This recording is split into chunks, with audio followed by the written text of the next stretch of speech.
अब मैं जिससे क्वेश्चन पूछूंगी वो ही मुझे जवाब देंगे। जैसे मैंने लिखा बॉय, ओके। अब मुझे ये बताइए, ये जो बॉय है ये मैं खुद ही बता दी, वैसे सबको पता है बॉय क्या है, वर्ड है, ओके, एक सिंगल वर्ड। और ये single word parts of speech होगा, क्योंकि हमने 9 पार्ट्स ऑफ स्पीच पढ़ा है। तो 9 पार्ट्स ऑफ स्पीच क्या है, ये 9 टाइप्स ऑफ वर्ड्स हैं। तो ये बॉय क्या है, एक वर्ड है जो कि एक तरीके का पार्ट्स ऑफ स्पीच है, ओके। अब ये इस पार्ट्स ऑफ स्पीच का नाम क्या है, कोई बता सकता है मुझे? मुझे ऋतिक बताए। इस parts of speech, very good, इस पार्ट्स ऑफ स्पीच का नाम क्या है, नाउन, ओके। अब उसके बाद सपोज मैंने लिख दिया 3-year-old बॉय, ओके। ये जो बॉय है ये वर्ड है, फाइन। अब इस बॉय के साथ मैंने अटैच कर दिया 3-year-old। अब देखिए ये बॉय है, ये वर्ड है, अब इसके साथ, और ये नाउन है, फाइन। ये कौन सा पार्ट्स ऑफ स्पीच है, ये नाउन है। अच्छा, अब इस बॉय के साथ मैंने 3-year-old अटैच कर दिया, मैंने 3-year-old अटैच कर दिया। अब मुझे ऋतिक बताएगा कि ये ऋतिक है ना क्लास में, ऋतिक नहीं है तो दीपक सिंह मुझे बताएगा कि 3-year-old बॉय अब क्या होगा, फ्रेज होगा कि वर्ड होगा कि क्लॉज होगा? अब बताइए दीपक सिंह। क्लॉज। क्लॉज। अच्छा, अब देखिए वर्ड तो सिंगल वर्ड होता है, फाइन। दीपक देखिए, फ्रेज ऐसा ग्रुप ऑफ वर्ड्स होता है, ये word single word, okay. Phrase ऐसा ग्रुप ऑफ वर्ड्स होता है जिसमें आपको सब्जेक्ट एंड वर्ब का पेयरिंग नहीं दिखेगा, ओके। तो अब ये 3-year-old बॉय में ना आपको सब्जेक्ट दिख रहा है, हो सकता है आप इसको सब्जेक्ट मान लो, चलो मान लेते हैं सब्जेक्ट, मगर क्या वर्ब दिख रहा है इसके साथ? नहीं दिख रहा है ना। तो फिर ये फ्रेज ऐसा ग्रुप ऑफ वर्ड्स है जिसमें कभी भी आपको सब्जेक्ट एंड वर्ब का पेयरिंग नहीं दिखेगा। तो ये 3-year-old बॉय क्या हो गया स्टूडेंट्स, ये हो गया फ्रेज, फाइन, ओके। अब हम देखेंगे, अब मैं इसको और आगे बढ़ाती हूं, ठीक है। 3-year-old boy Yeats. अब बताइए, अब हमारे पास सुनो, वर्ड है, फिर से मैं बोल रही हूं, हमारे पास क्या है, वर्ड है, वर्ड का मतलब सिर्फ एक शब्द। फिर हमारे पास फ्रेज है, फ्रेज ग्रुप ऑफ वर्ड्स होते हैं जिसमें आपको कभी सब्जेक्ट वर्ब नहीं दिखता है। फिर आपका क्लॉज है, मैं क्लॉज के बारे में बाद में आऊंगी, और फिर आपका सेंटेंस है, ओके। अब मुझे अंकिता, अंकिता है ना? Yes ma'am. यस, अंकिता मुझे बताइए 3-year-old बॉय ईट्स, अब ये क्या है, ये सेंटेंस है, क्लॉज है, फ्रेज है, क्या है? पूरा का पूरा 3-year-old बॉय ईट्स सेंटेंस, ये पूरा का पूरा स्टूडेंट्स सेंटेंस हो गया। अब मैं इसको और आगे बढ़ा रही हूँ, 3-year-old boy eats when he feels hungry. Okay, 3-year-old boy eats when he feels hungry. अब मुझे विभूति आप बताओ कि इसमें आपको कंजंक्शन नजर आ रहा है क्या? 3-year-old boy eats when he feels hungry, conjunction नजर आ रहा है? विभूति है क्या? हाँ। तो चलो बताओ इसमें कंजंक्शन कौन सा नजर आ रहा है? इसमें कंजंक्शन कौन सा है? when है। अब हाँ म्यूट कर लो, वेरी नाइस, when है कंजंक्शन, ओके। अब मेरा नेक्स्ट क्वेश्चन है अंजलि से। अंजलि मुझे ये बताओ कि अब इसमें क्लॉज कौन सा होगा? कोई और बताए मुझे, क्लॉज कौन सा होगा? Boy Yeats ma'am. 3-year-old boy। हाँ नो मैम, बॉय। अच्छा सुनो सुनो सुनो, देखिए क्लॉज क्या होता है, मैंने क्या बोला, वर्ड एक शब्द होते हैं। मैम इसमें 2 क्लॉज है, एक्चुअली ऑडिबल नहीं था, वॉइस नहीं जा रही थी, इसमें 2 क्लॉज है। व्हेन ने जब उसको वो कनेक्ट किया तो ही और फील्स भी सब्जेक्ट वर्ब की तरह काम कर रहे हैं। वेरी नाइस, हाँ। और पहले जो हमने एक क्लॉज लिखा था वो, और व्हेन के बाद जो 2 क्लॉज हैं जिसको वो ऐड कर रहे हैं। देखो ये when हमारा कंजंक्शन है, फाइन। अब कंजंक्शन क्या होगा, देखिए सबसे पहले 3-year-old boy eats when he feels hungry, यहां पर फुल स्टॉप आ रहा है, तो ये पूरा का पूरा स्टूडेंट्स आपका सेंटेंस हो गया, ये पूरा सेंटेंस हो गया, क्योंकि लास्ट में फुल स्टॉप हो रहा है, बीच में कहीं फुल स्टॉप नहीं हो रहा है। ओके, यहां से शुरू हो रहा है, यहां पे खत्म हो रहा है, तो ये पूरा सेंटेंस हो गया। अब इसमें क्लॉज क्या होता है, क्लॉज सेंटेंस का पार्ट होता है, मगर ऐसा सेंटेंस का हिस्सा जिसमें आपको सब्जेक्ट एंड वर्ब दोनों दिखेगा। अब देखो 3-year-old बॉय ईट्स, इसमें सब्जेक्ट है 3-year-old बॉय और ईट्स क्या है, वर्ब। तो ये पूरा का पूरा ये क्लॉज है, क्योंकि ये सेंटेंस का हिस्सा है, पहली चीज, और दूसरे इसमें सब्जेक्ट और वर्ब का पेयरिंग है। अब दूसरा क्लॉज कौन सा है, he feels hungry. He feels hungry ये क्लॉज है, क्यों, क्योंकि इसमें सब्जेक्ट है और इसमें वर्ब फील्स है। Got it. मगर ये पूरा का पूरा सेंटेंस है। तो जिसको प्रॉब्लम थी फ्रेज, क्लॉज और वर्ड समझने में, ये क्लियर हुआ? एक बार हाथ बता दो मुझे। ओके ठीक है, चलिए अब हम आगे बढ़ते हैं। मैम रिपीट कर दो एक बार। क्या चीज रिपीट करूं? मैम एक बार क्लॉज रिपीट कर दीजिए। क्लॉज वाला मैम।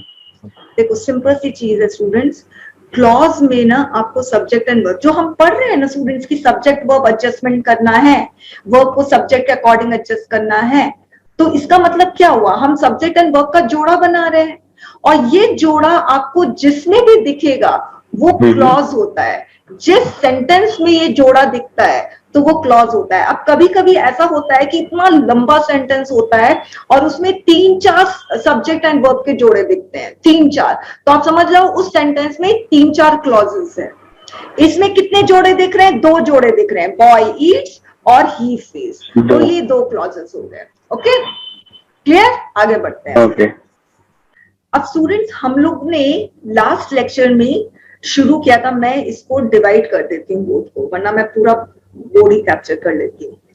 हमने लास्ट क्लास में हमने पढ़ा था कि किसी भी सेंटेंस में आपको ये 3 कंपोनेंट हर हालत में मिलेंगे, सब्जेक्ट वर्ब, ये हर हालत में मिलना है। ओके, वरना वो सेंटेंस ही नहीं है।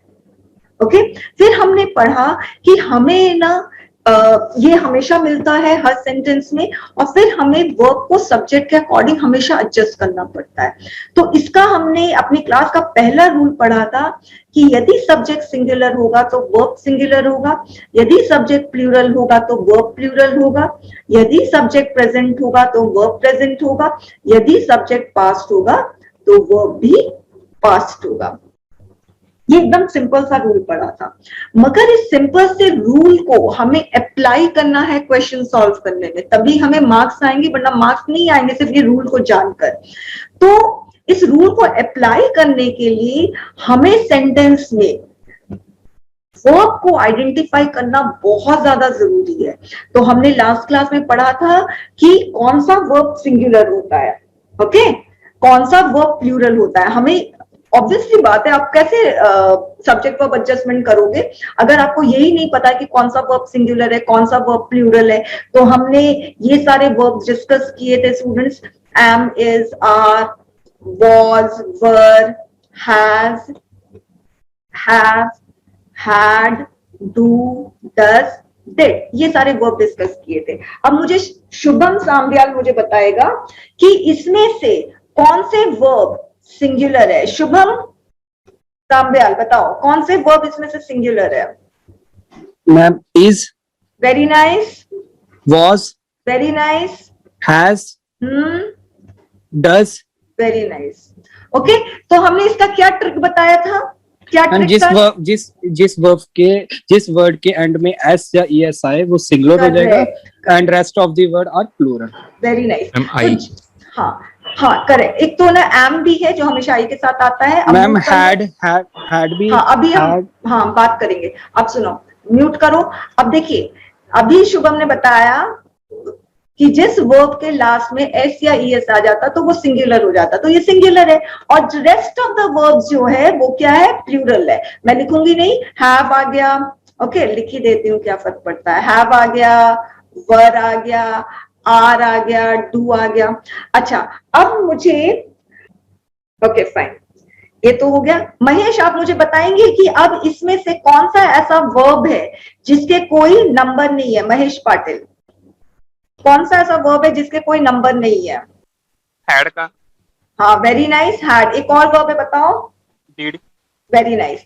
इनके कोई नंबर नहीं है। अब इसके नंबर नहीं, इसका मतलब क्या हुआ? देखो स्टूडेंट्स, ये वाला वर्ब सिंगुलर है तो इसका मतलब ये सिंगुलर सब्जेक्ट के साथ आएगा, ये वाला वर्ब प्लूरल है तो प्लूरल सब्जेक्ट के साथ आएगा।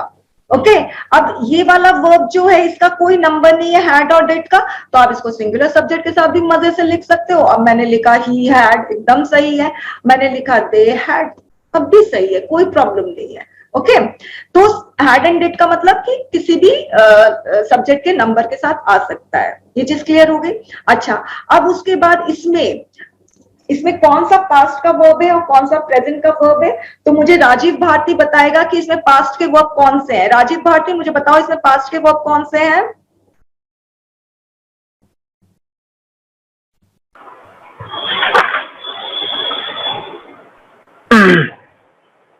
यस राजीव भारती, बताइए पास्ट के वर्ब कौन से हैं?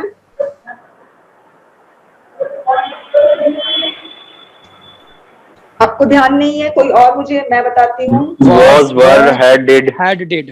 Very nice. पास्ट के वर्ब्स कौन से हैं? Was, were, had, did. had, did, was, were, had, did, और सारा का सारा प्रेजेंट है। राजीव, इसको याद रखोगे वरना आगे की क्लास में मुश्किल हो जाएगी। ठीक है राजीव? ओके, आगे बढ़ते हैं। तो अब देखिए, हमने वर्ब को आइडेंटिफाई करना सीख लिया। इसका मतलब है सब्जेक्ट वर्ब एडजस्टमेंट के रूल को अप्लाई करने के लिए हम वर्ब जान गए कि वर्ब क्या है, कैसे आइडेंटिफाई करना है। इसमें भी मैंने आप लोगों को बता दिया था कैसे आइडेंटिफाई करोगे। मैंने बोला कि एक ही सेंटेंस में आपको कई वर्ब्स दिखेंगे, मगर सारे के सारे वर्ब्स को एडजस्ट नहीं करना सब्जेक्ट के अकॉर्डिंग, सिर्फ एक ही वर्ब सब्जेक्ट के अकॉर्डिंग एडजस्ट होगा, ओनली वन वर्ड। और वो वन वर्ड कौन सा है? First verb. और उस फर्स्ट वर्ब में भी उस वर्ब का नंबर या तो टाइम या तो दोनों होना चाहिए, वरना वो ट्रू वर्ब नहीं बन सकता। तो ये जो सब्जेक्ट वर्ब एडजस्टमेंट में हम एक्चुअली ट्रू वर्ब को सब्जेक्ट के अकॉर्डिंग एडजस्ट करते हैं। फाइन।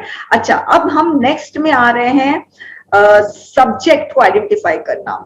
मैं इसको क्लियर कर देती हूँ, वापस से लाइन खींचती हूँ, यहाँ पे मुझे ज्यादा। अब हम लोग इसी एडजस्टमेंट वाले रूल में हम अब सब्जेक्ट को आइडेंटिफाई करना सीखेंगे। ओके, अब देखिए सब्जेक्ट क्या होता है। इसका जो पहला रूल ये है कि all the words, subject all the words होता है that is located before the true verb. Note down भी करते रहोगे, मैं ट्रू वर्ब को टीवी लिख रही हूँ, ठीक है। सब्जेक्ट ऐसा सारे के सारे शब्द जो ट्रू वर्ब क्या होता है स्टूडेंट? फर्स्ट वर्ब के पहले जितने भी वर्ड्स आते हैं वो सारे के सारे सब्जेक्ट होते हैं। ओके, ये चीज क्लियर हो गया? अच्छा, अब मैं सेंटेंस लिखती जा रही हूं, आप लोग भी लिखते रहना। मैंने लिखा कृष्णा इज गुड। ओके, अच्छा, अब मुझे इसमें बताइए, वैसे मैं ही बता देती हूँ, इसमें तो कोई खास बात नहीं है। इसमें ट्रू वर्ब कौन सा है स्टूडेंट्स? Is, right? अच्छा, इज ट्रू वर्ब है और ट्रू वर्ब के पहले क्या आ रहा है? जितने भी शब्द आ रहे हैं वो सारे के सारे सब्जेक्ट हो जाएंगे। तो यहाँ पर सब्जेक्ट क्या हो गया? कृष्णा। वेरी नाइस, म्यूट करोगे? अच्छा, अब नेक्स्ट है, मैं एक और शब्द लिख रही हूं, Krishna and Balram are good. अब इसमें वर्ब कौन सा है? आर। अब मैंने क्या बोला? सब्जेक्ट क्या होता है? जो first verb that is true verb के पहले जो भी आते हैं वो सारे के सारे सब्जेक्ट होते हैं। तो यहां पर कृष्णा एंड बलराम पूरा का पूरा सब्जेक्ट हो गया। अब देखिए, मैं और बड़ा कर रही हूं, ठीक है। Krishna and Vrindavan are good, suppose मैंने ये लिख दिया। अब देखिए वर्ब ये रहा, इसके पहले कितना सब्जेक्ट आ रहा है? ये पूरा का पूरा आ रहा है। तो first verb that is true verb के पहले जो भी आएगा वो सब्जेक्ट होगा। अब मैं और बड़ा कर रही हूं, देखो, कृष्णा एंड बलराम ऑफ वृंदावन, मैं पूरा नहीं लिख रही हूं, ठीक है ना। इन the spiritual sky, first verb ये आया अब ये पूरा का पूरा आपका सब्जेक्ट हो गया। फाइन।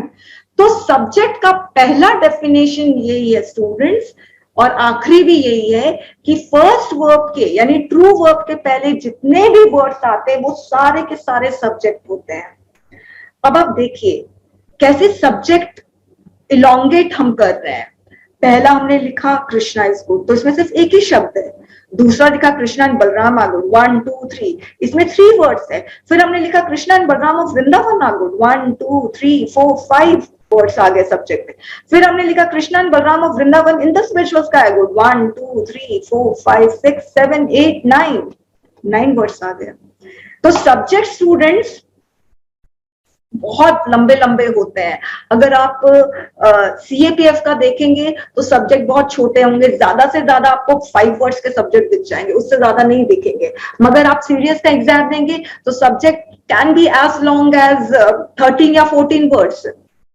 और अगर बैंकिंग का कोई एग्जाम देता है तो उसमें सब्जेक्ट 23 एंड 24 वर्ड्स के भी सब्जेक्ट होते हैं। अब कितना सिंपल रूल है, subject verb adjustment, singular singular, plural plural, present present, past past. मगर ये सिंपल रूल को अप्लाई करने में क्यों प्रॉब्लम होती है? क्योंकि सब्जेक्ट बड़ा होता है, कभी कभी सब्जेक्ट इतना कॉम्प्लिकेटेड होता है कि हमें समझ में ही नहीं आता है कि कैसे एडजस्टमेंट करें। ओके, अच्छा अब देखिए स्टूडेंट्स, इसमें अब क्वेश्चन ये उठता है, क्या इतने लंबे लंबे सब्जेक्ट्स को हम कैसे वर्ब के अकॉर्डिंग एडजस्ट करेंगे? क्या 9 वर्ड्स है सब्जेक्ट में, क्या 9 के 9 शब्दों को हम वर्ब के अकॉर्डिंग एडजस्ट करेंगे? ये आर है तो स्काई के अकॉर्डिंग, स्पिरिचुअल के अकॉर्डिंग, वृंदावन, बलराम, कृष्णा, मतलब किसके? Got my point? तो सबसे पहली चीज है कि आपको जब मैं सब्जेक्ट वर्ब एडजस्टमेंट का रूल बताती हूँ ना स्टूडेंट्स, तो मैं सिर्फ एक ही वर्ड का एडजस्टमेंट एक दूसरे वर्ड के साथ, यानी सब्जेक्ट भी एक वर्ड होगा, वर्ब भी एक वर्ड होगा। In most of the cases subject एक ही वर्ड होता है, in most of the cases. Okay, मतलब 90% केसेस में सब्जेक्ट एक ही वर्ड होगा और वर्ब हमेशा ही एक ही होता है। तो हम एक वर्ब जो एक शब्द है उसको हम दूसरा जो एक शब्द है सब्जेक्ट उससे एडजस्ट करते हैं। कोई ऐसा नहीं होगा कि शब्दों की भीड़ को हम शब्दों की भीड़ से एडजस्ट करें, नहीं, एक शब्द को दूसरे शब्द से एडजस्ट करेंगे। फाइन। अच्छा मैम एक क्वेरी है मैम, जैसे ही आपने जो थर्ड वाला सेंटेंस लिखा है ना ऊपर, Krishna and Balram are good, okay, if जैसे कि यहाँ पे आर लिखा हुआ है, अगर जैसे यहाँ पे आरेंट हो जाता है कि Krishna and Balram aren't good, तो क्या आरेंट ट्रू वर्ब कहलाएगा? देखो या सुनो मेरी बात, देखो आरंट कर दिया तो what is aren't? It is a contracted form of are not. तो नॉट तो वर्ब है ही नहीं। Okay, we are only talking about verb, we are not talking about this not. ठीक है, फाइन। तो आरेंट कुछ नहीं होता फिर? आरंट कुछ नहीं होता का नहीं है, उसमें आरंट में सिर्फ आर लो। अच्छा, आर लेंगे, ओके हाँ, okay only are, because this is the true verb ना। और वैसे भी मैंने देखो ट्रू वर्ब वो तो नेगेटिव सेंटेंस बना देता है, बस इतना ही तो होता है, बट हाँ, और वर्ब नहीं। तो आ रही होती है। देखो स्टूडेंट्स, मैंने वैसे भी आपको वर्ब की तो लिस्ट दे दी है ना, एमिज़ा, was were, has have had, do does did, इस मैंने तो आरंट तो कुछ बोला ही नहीं है। ओके, तो अभी आप लोगों को मैंने जहां तक सीमित करके रखा है ना, बस वहीं तक रहो। ओके, क्योंकि इसको हमें समझना बहुत जरूरी है, ये एक्चुअली फाउंडेशन है।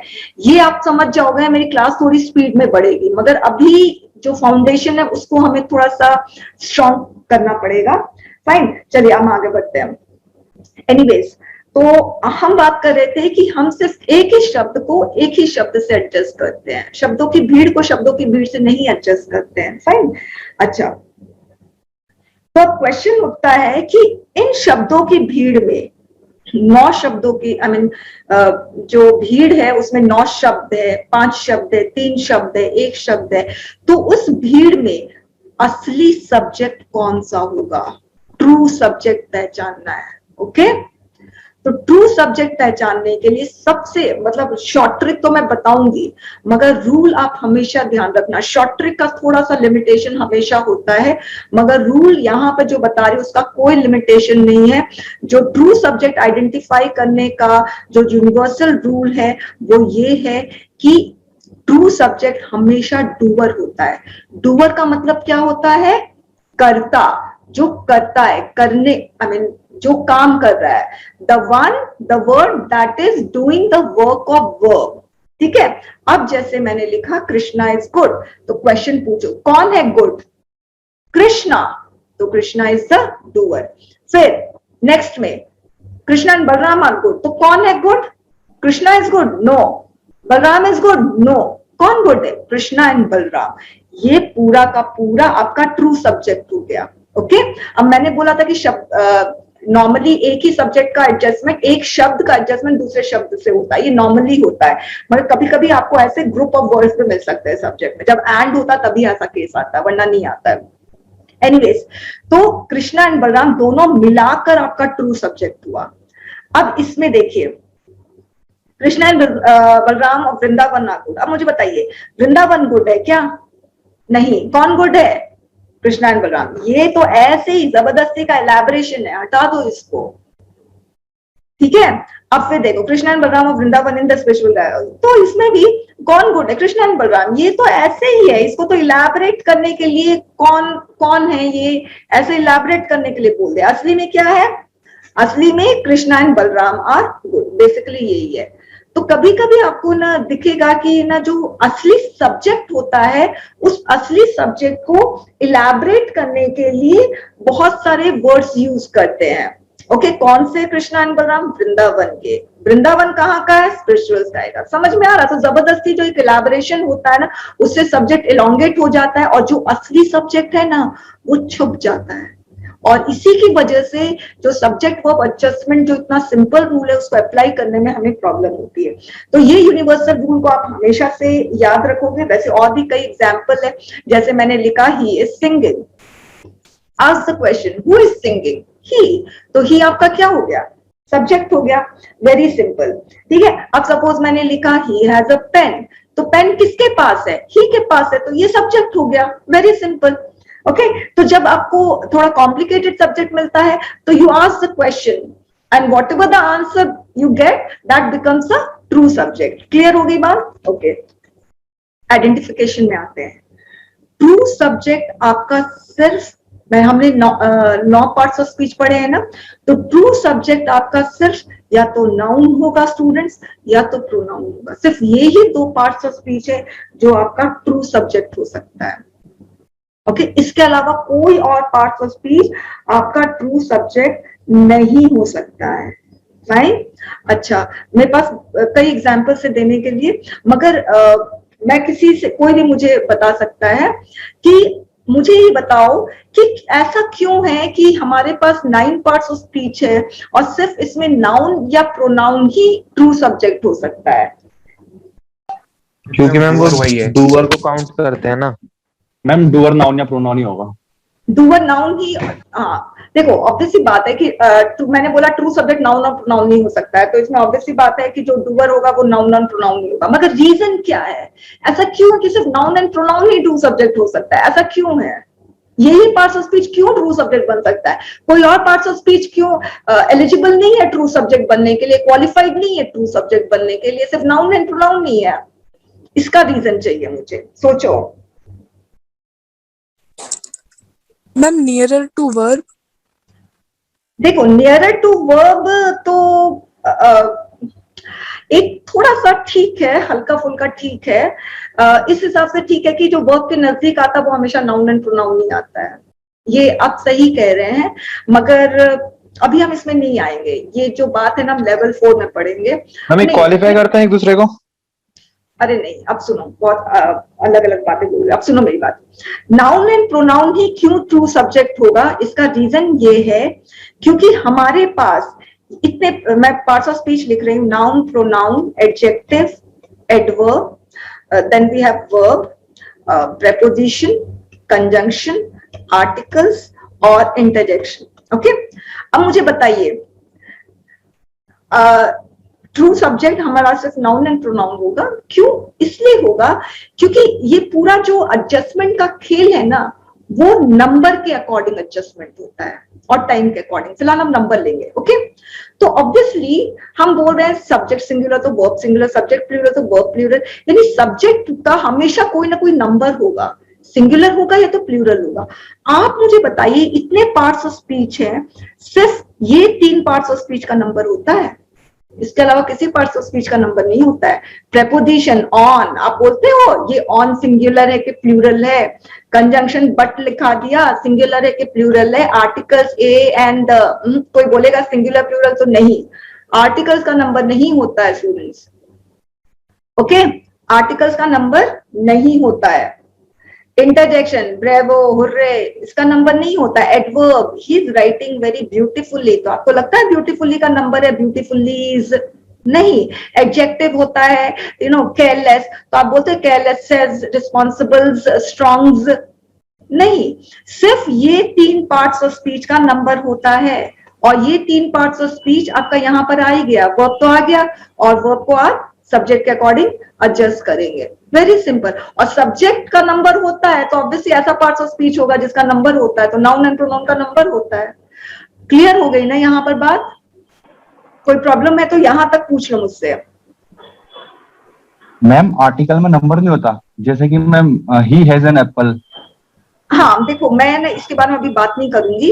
आपको लग रहा है कि एन से पता चल रहा है कि एक ही एप्पल है, मगर एप्पल से पता चल रहा है कि एक ही एप्पल है, एन से नहीं पता चल रहा है। एन हटा भी दो तब भी आपको पता है कि हाँ एप्पल एक ही है, right? Ma'am he is having a bunch of की। अब देखो मैं आपको बताऊं, इसमें है ना काफी कुछ है। अब he is having a bunch of keys, तो इसमें आप किसके बारे में बात कर रहे हो? कीज के बारे में बात कर रहे हो कि बंच के बारे में बात कर रहे हो?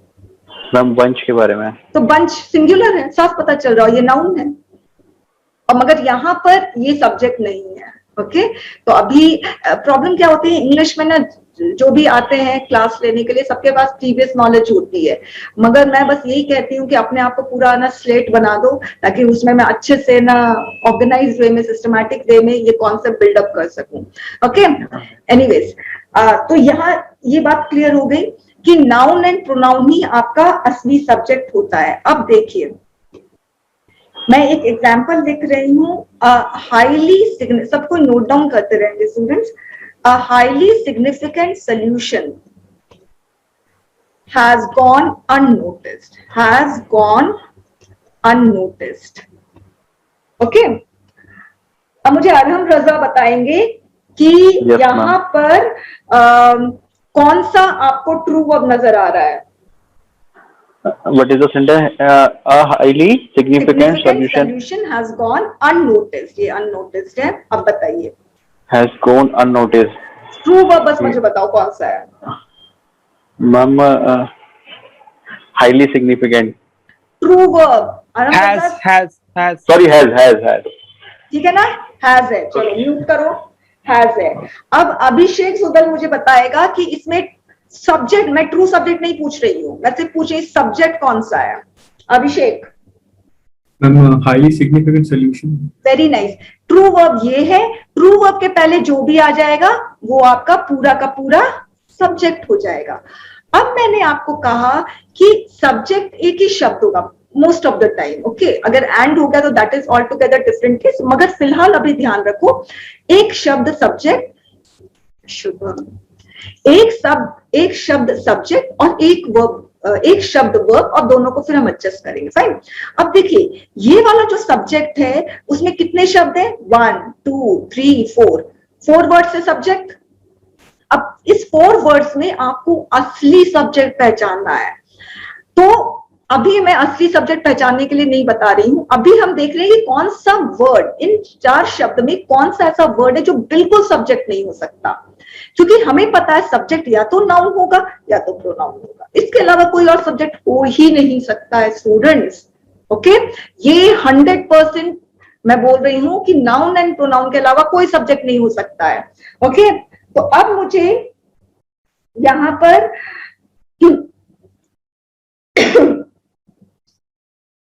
ओके, मुझे अनुराग आप बताएंगे कि इसमें कौन सा ऐसा वर्ड है हाईली सिग्निफिकेंट सॉल्यूशन में कि जो सब्जेक्ट बिल्कुल नहीं हो सकता, एकदम पक्का मैम ये तो सब्जेक्ट होना ही नहीं है। अब बताइए मैम, इसमें हाईली और सिग्निफिकेंट नहीं हो सकते, बिकॉज सिग्निफिकेंट। सिर्फ एक ही वर्ड बताओ ऐसा जो सब्जेक्ट बिल्कुल नहीं होगा, सिर्फ एक शब्द जिसमें आप एकदम 100% श्योर हो। Ma'am significant. ओके, सिग्निफिकेंट आपका सब्जेक्ट नहीं होगा। फाइन, ओके, ठीक है। अतुल, आप मुझे बताएंगे कि इसमें आपको और कौन सा वर्ड ऐसा लग रहा है जो पक्का पक्का सब्जेक्ट नहीं होगा? Ma'am highly. Highly, highly. Okay okay, fine. Ankit, आप मुझे बताइए कि इसमें आपको कौन सा लग रहा है? अब तो सिर्फ 2 ही शब्द बाकी है, अ और सॉल्यूशन। सोल्यूशन सब्जेक्ट है और ए नहीं है। देखिए, सबसे पहली चीज जब मैं आप लोगों से पूछती हूँ कि कौन सा पक्का पक्का सब्जेक्ट नहीं होगा, तो आपको मैंने अभी अभी बताया आर्टिकल्स किसी हालत में उसका नंबर नहीं होता, ये कोई हालत में सब्जेक्ट नहीं होगा। और आर्टिकल से दिखता है स्टूडेंट्स, आर्टिकल्स दिखता है, हाँ, ए एंड द, इतना तो छोटा परिवार है इसका, आराम से दिखता भी है, ये कहीं छुप के रह भी नहीं सकता है। ओके, तो आर्टिकल किसी हालत में सब्जेक्ट नहीं हो सकता, इसको हटा दिया। अब एक्चुअली में स्टूडेंट्स आपको इसमें ढूंढना है कि कौन सा ऐसा शब्द है जो नाउन है, वो ही असली सब्जेक्ट होगा। तो मैंने आपको क्या बोला? डूअर, डूअर, क्या चीज अननोटिस हुआ है? किसको नोटिस नहीं किया गया है? हाईली को नोटिस नहीं किया गया है, कि सिग्निफिकेंट को नोटिस नहीं किया गया है, कि सोल्यूशन को नोटिस नहीं किया गया है? किसको नोटिस नहीं किया गया है ये बताइए? सोल्यूशन। सोल्यूशन। तो ऑब्वियसली ये है आपका, एक्चुअली ये जो है ना significant, it is an adjective. कैसा सोल्यूशन? सिग्निफिकेंट। मैंने बताया था ना एडजेक्टिव डिस्क्राइब करता है, तो कैसा सोल्यूशन? सिग्निफिकेंट। अब हाईली क्या है? एडवर्ब है। तो यूजुअली एडवर्ब को हम पहचानने का तरीका ये होता है कि लास्ट में एलवाई आता है तो वो एडवर्ब होता है, जैसे slowly, beautifully, gradually, frequently, okay, ये सब एडवर्ब्स होते हैं। तो ये एडवर्ब है। तो मैंने क्या कहा भाई, सिर्फ एडवर्ब का तो कोई नंबर होता ही नहीं है भाई, हाईली, हाईलीज कुछ नहीं बोलते हैं, एडजेक्टिव का कोई नंबर नहीं होता, सिग्निफिकेंस नहीं बोलते हैं। तो ऑब्वियसली ये कुछ भी नहीं है। आपका जो असली है ना सब्जेक्ट वो है सोल्यूशन हैज गॉन अननोटिस। उसमें एडजस्टमेंट किसका करना है? हैज और सोल्यूशन का। Has singular, solution singular, very simple. Okay okay, अब हम आगे बढ़ते हैं। मैं आपको एक और एग्जांपल दे रही हूं जिससे आप लोगों का और अच्छे से क्लियर हो जाएगा। मतलब कि कम से कम इतना पहचान लो। देखो, ट्रू सब्जेक्ट पहचानने में सबसे ज्यादा वर्ब पहचानने में मुश्किल नहीं होती है, मुश्किल होती है सब्जेक्ट पहचानने में। और यूजुअली जब सब्जेक्ट एकदम लंबा लंबा होता है, कॉम्प्लिकेटेड होता है, तब जाके मुश्किल होती है। वाह, पेन भी आ गया। ठीक है, अब मैं एक और सेंटेंस लिख रही हूं, देखिए, नोट डाउन करते रहना students. A long letter of, fine. मुझे प्रतीक आप बताइए कि इसमें आपको ट्रू वर्ब कौन सा नजर आ रहा है? True verb ma'am has. Very nice, एकदम करेक्ट, हैज ट्रू वर्ब है। देखिए हमें कितना वर्ड दिख रहा है, वर्ब हैज दिख रहा है, हेल्प दिख रहा है, गेट दिख रहा है, मगर हैज आपका ट्रू वर्ब है। क्यों? क्योंकि पहली चीज ये फर्स्ट वर्ब है, दूसरी चीज इसका नंबर भी है और टाइम भी है। Fine, very simple. अच्छा, अब मुझे नवनीत है ना, नवनीत आप मुझे बताइए इसमें आपका सब्जेक्ट कौन सा? ट्रू सब्जेक्ट नहीं पूछ रही हूँ, सिर्फ सब्जेक्ट पूछ रही हूँ। सब्जेक्ट कौन सा है? सब्जेक्ट मैम ये वर्ब से a long letter of recommendation issued by the, आगे बोलो, issued by the principal and head of English department. Very nice, ये पूरा का पूरा आपका सब्जेक्ट हो गया। ओके, तो अभी स्टूडेंट्स है ना, ट्रू सब्जेक्ट हम पहचानने की कोशिश इसमें नहीं करेंगे, मगर हमें पता चल रहा है कि मुझे बस इतना बताना आप लोग कि अच्छा, कि इसमें सब्जेक्ट कौन सा नहीं है। सौम्याशीष आप मुझे बताइए इसमें सब्जेक्ट कौन सा नहीं हो सकता है? इतने सारे शब्दों की भीड़ में ऐसा कौन सा शब्द है जो बिल्कुल भी एकदम पक्का पक्का विश्वास है कि सब्जेक्ट नहीं होगा? आप बताएंगे। वेरी नाइस, इसको मैं हटा रही हूं। और बोलो सौम्याशीष। बाय, ऑफ हट जाएगा, ये बाय हट जाएगा, ये सारे सब्जेक्ट होंगे। कंजंक्शन हट जाएगा, द हट जाएगा, ये ऑफ हट जाएगा। ओके, ये सब तो दिख रहा है ना कि बिल्कुल सब्जेक्ट नहीं हो सकते हैं। ओके, अच्छा, अब मेरा नेक्स्ट क्वेश्चन है सौरभ से। सौरभ मुझे ये बताइए कि इसमें डूवर कौन सा है? डूवर यानी जो काम करता है, वर्ब का काम, यानी वर्ब क्या है? Has helped. तो क्या चीज हेल्प कर रहा है ये बताएंगे आप Saurabh. Ma'am letter of recommendation. नहीं, क्या रिकमेंडेशन, मैं बोल रही एक ही शब्द, क्या रिकमेंडेशन हेल्प कर रहा है? नहीं नहीं मैम। तो लॉन्ग हेल्प कर रहा है? नहीं। तो क्या हेल्प कर रहा है? English department.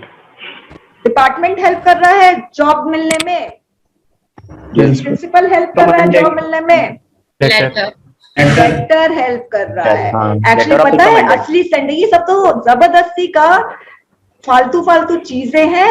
एक्चुअली लेटर को डिस्क्राइब किया जा रहा है कि letter has helped him to get this lucrative job. Actually ये है कौन सा लेटर? रिकमेंडेशन वाला लेटर। कौन इसको लिखा था? प्रिंसिपल लिखा था और इंग्लिश डिपार्टमेंट वाले लिखे थे। ओके, अब आपको समझ में आया क्या है? ओके फाइन, तो ये वाला हमने कर लिया, तो आगे हमें बढ़ना है। ठीक है, तो स्टूडेंट सब्जेक्ट का तो आप लोगों को पता चल गया होगा कि है ना सब्जेक्ट का, कि ट्रू सब्जेक्ट हमें कैसे आइडेंटिफाई करना चाहिए, ये चीज आपको पता चल गई। ठीक है, मतलब ट्रू सब्जेक्ट ढूंढना पता चल गया। मगर अब हम लोग बात करेंगे कि हम लोग, जैसे मैंने बोला ना कि वर्ब को हम एडजस्ट करते हैं सब्जेक्ट के according, subject singular, verb singular, subject plural, verb plural, subject present, verb present, subject past, verb past, very simple.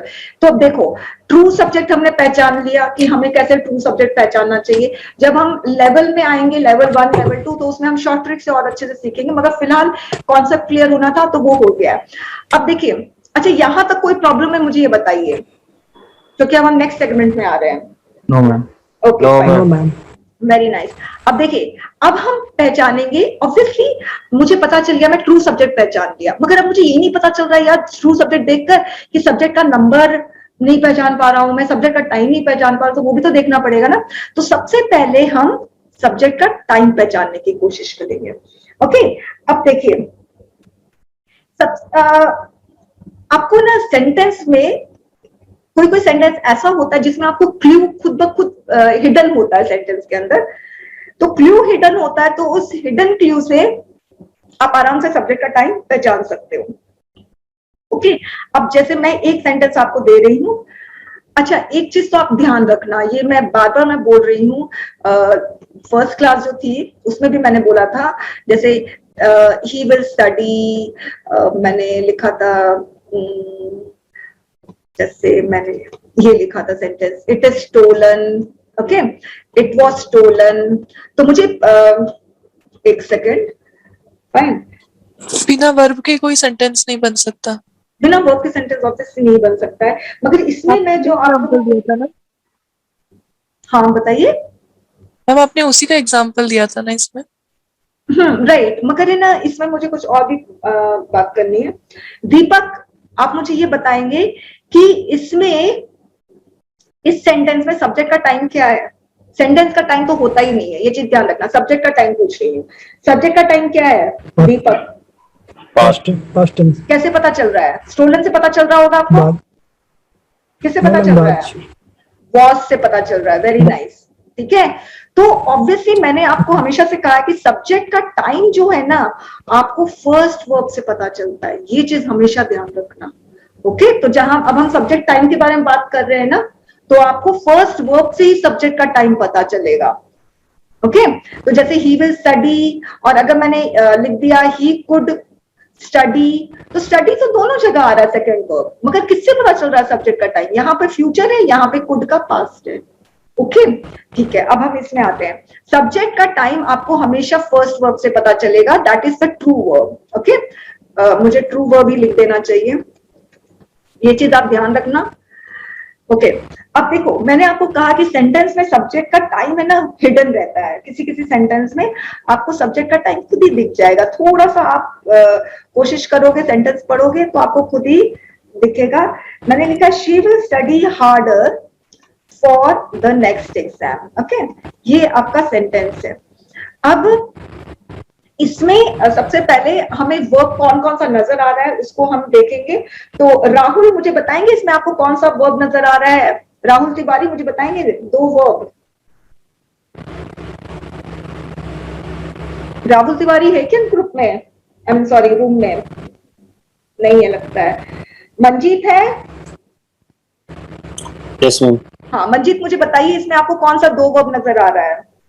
will very nice और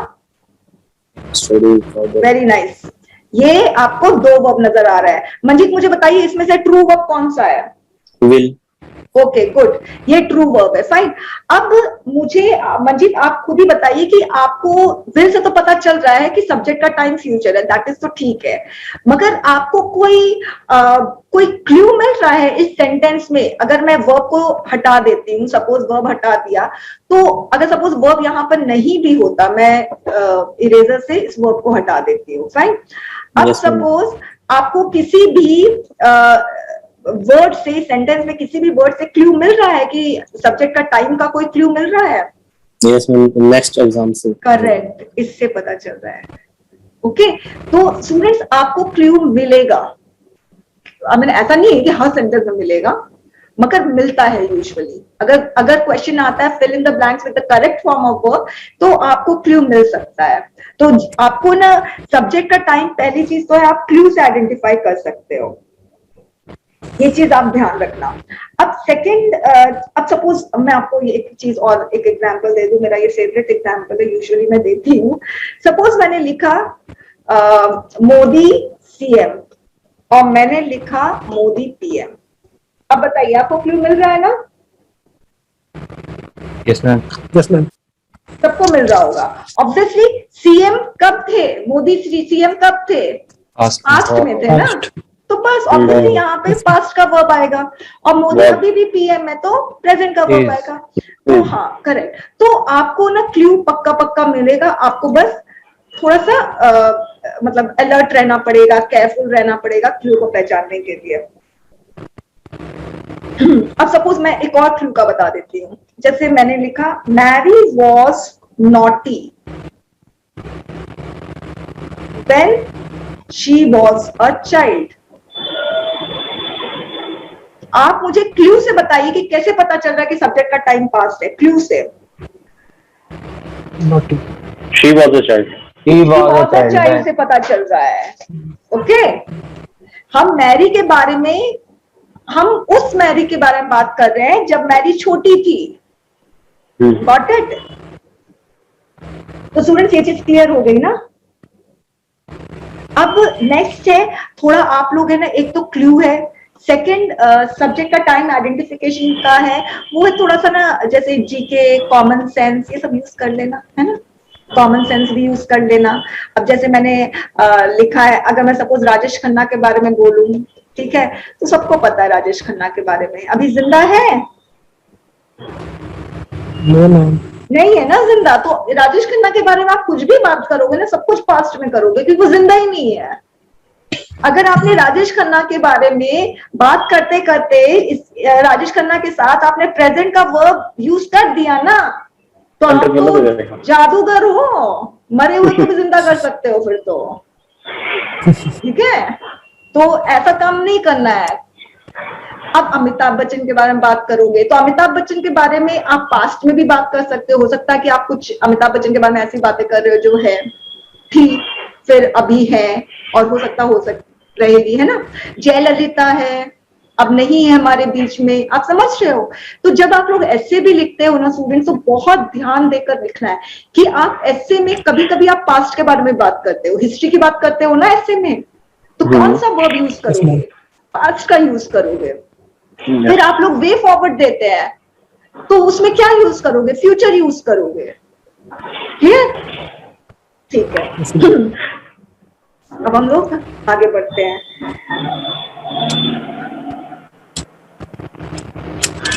अब हम लोग बात करेंगे, सब्जेक्ट टाइम हो गया, सब्जेक्ट टाइम हो गया तो अब अच्छे से हमें समझ में आ रहा है, अच्छा subject present, verb present, subject past, verb past. अब हम नंबर के बारे में बात करेंगे, सब्जेक्ट का नंबर कैसे आइडेंटिफाई करते हैं। नोट डाउन भी करते रहना भाई। मैम आज तो क्लास डिसमिस नहीं होगी ना? Sorry, disconnect. आज तो बिल्कुल नहीं होगी, आपको लग रहा है अभी तक तो कब की हो जाती। मैंने जूम का दूसरा प्लान ले लिया है ना, इसीलिए। कर लिया होगा। हाँ इसीलिए अब ये लगातार चलेगी क्लास। बहुत ज्यादा ही मुश्किल हो रही थी मेरी क्लास इसकी वजह से। एक कंटिन्यूटी में तो रहना चाहिए ना। एनीवेज, अब देखिए, अब हम बात कर रहे हैं सब्जेक्ट के नंबर, मगर कौन से सब्जेक्ट के नंबर? ट्रू सब्जेक्ट के नंबर के बारे में बात कर रहे हैं। ओके, मगर अभी आप लोग ना ट्रू सब्जेक्ट पहचानना उस हिसाब से नहीं सीखे। सिर्फ आप लोग ये सीखे हो कि ट्रू सब्जेक्ट डूअर होता है और ट्रू सब्जेक्ट नाउन या प्रोनाउन होता है। इसके अलावा ट्रू सब्जेक्ट कुछ नहीं हो सकता है। सब्जेक्ट में शब्दों की भीड़ रहेगी, प्रेपोजिशन, कंजंक्शन, एडवर्ब, एडजेक्टिव, सारे पार्ट्स ऑफ स्पीच आपको सब्जेक्ट में दिख जाएंगे, मगर असली सब्जेक्ट सिर्फ नाउन या प्रोनाउन होगा। फाइन, अब हम डिटेल में बाद में बात करेंगे जब हम लेवल पे लेवल करेंगे ना तब। मगर अभी हम ट्रू सब्जेक्ट का टाइम पहचानना सीख गए, अब हम ट्रू सब्जेक्ट का नंबर पहचानना सीखेंगे। मैंने आप लोगों को पहले ही कहा है कि ट्रू सब्जेक्ट आपका या तो नाउन होगा या तो प्रोनाउन होगा। इसके अलावा आपका ट्रू सब्जेक्ट और कोई पार्ट्स ऑफ स्पीच नहीं हो सकता है। ओके, अच्छा, अब देखिए, अब मैं ना प्रोनाउन के बारे में बात कर रही हूँ, आप लोग सब नोट डाउन करते रहिएगा। जैसे प्रोनाउन आपका ये सब होगा, I, you, we, they, he, she, it, ये सारे आपके प्रोनाउन है। अब इसमें आई का मतलब क्या होता है? मैं, यू का मतलब तुम, वी का मतलब हम, दे का मतलब वे, ही का मतलब वह, शी का मतलब वह, और इट का मतलब भी वह होता है। अब हम नंबर की बात कर रहे हैं, तो अब हम यहाँ पर नंबर देखेंगे। इट है वो हमेशा सिंगुलर होता है, याद रखना। शी है हमेशा सिंगुलर, ही है हमेशा सिंगुलर, दे प्लूरल होता है, वी प्लूरल होता है, और यू जो है ना स्टूडेंट्स, वो सिंगल, जैसे अगर सपोज क्लास में एक स्टूडेंट है, ठीक है, तो मैं उसको यू करके एड्रेस कर सकती हूँ उस एक स्टूडेंट को। अब सपोज क्लास में 25 स्टूडेंट्स हैं, तो उन 25 स्टूडेंट्स को भी मैं यू बोल के एड्रेस कर सकती हूँ। ओके, तो यू आपका सिंगुलर भी होता है, प्लूरल भी होता है, मगर आप लोग है ना प्लूरल याद रखोगे तो अच्छा रहेगा। रीजन ये है, यू हमेशा अपने साथ प्लूरल वर्ब लेता है। ओके, इसीलिए अगर आप ऐसा कोई प्रॉब्लम नहीं है, आप सिंगुलर प्लूरल भी याद रख सकते हो, मगर मैं हमेशा बोलती हूँ स्टूडेंट्स को इसको प्लूरल ही समझो। इससे ना आपको आसानी होगी कि हाँ यू है ना प्लूरल है ना, तो इसके साथ प्लूरल वर्ब यूज होगा। अब आई है वो सिंगुलर है, ठीक है, इसके साथ कौन सा वर्ब यूज होगा वो भी हम बात कर लेते हैं, बेटर रहेगा। देखिए, आई के साथ हमेशा एम यूज होता है, वॉज यूज होता है, मतलब आई के साथ देखो प्रॉब्लम है, ये कभी सिंगुलर वर्ब लेता है कभी प्लूरल वर्ब लेता है। तो देखो एम ले लिया, वॉज ले लिया, वो तो ठीक है, मगर ये सिंगुलर है। ओके, मगर ये ना डू भी ले लेता है, डू तो प्लूरल हुआ ना, एस तो नहीं लगा, तो ये डू भी ले लेता है। ओके, अब देखिए ये प्लूरल लिया, फिर आई हैव लेता है, आई हैज नहीं बोलोगे, आई हैव बोलेंगे, हैव लेता है। और फिर पास्ट, हैड का तो कोई नंबर नहीं है तो कोई प्रॉब्लम ही नहीं है, डिड का कोई नंबर नहीं है तो कोई प्रॉब्लम नहीं है, हैड और डिड छोड़ दो, ये बेकार है लिखना, हमें तो सिर्फ सिंगुलर प्लूरल देखना है ना। तो देखिए आई सिंगुलर भी ले रहा है, प्लूरल भी ले रहा है, यू हमेशा प्लूरल लेता है। अब देखिए मैं जितने भी वर्ड्स लिख रही हूँ ना वो सारे प्लूरल होंगे, आर, वर, हैव और डू। वी हमेशा प्लूरल लेता है, तो जो प्लूरल है वो आराम से ऐसे लिख सकते हो, और ये भी प्लूरल लेता है, ठीक है, ये सारे नीचे वाले हैं। ये सिंगुलर लेता है, क्योंकि ही सिंगुलर है तो ये हमेशा सिंगुलर लेगा, इज, वॉज, हैज और डज। देखो सिंगुलर में लास्ट में ऐसा आता है, ठीक है। शी भी हमेशा सिंगुलर लेगा, इज, वॉज, हैज, डज, और इट भी हमेशा सिंगुलर लेगा। So very simple.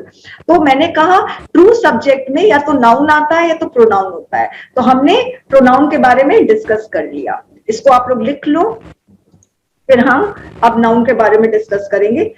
अगर हम सब्जेक्ट का नंबर पहचान गए तो कितनी अच्छी बात है, फिर तो हमें दिक्कत ही नहीं है।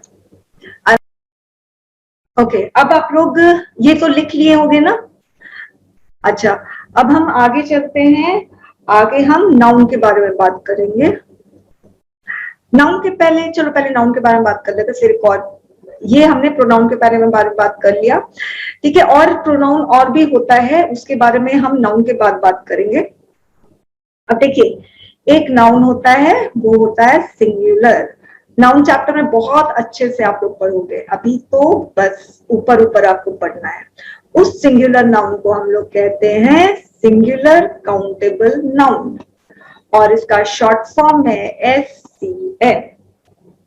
ओके, अब जैसे ऐसा नाउन जो एक हो, फाइन, तो जैसे मैंने लिखा टेबल, कैमरा, ये सारा एक एक है, ठीक है।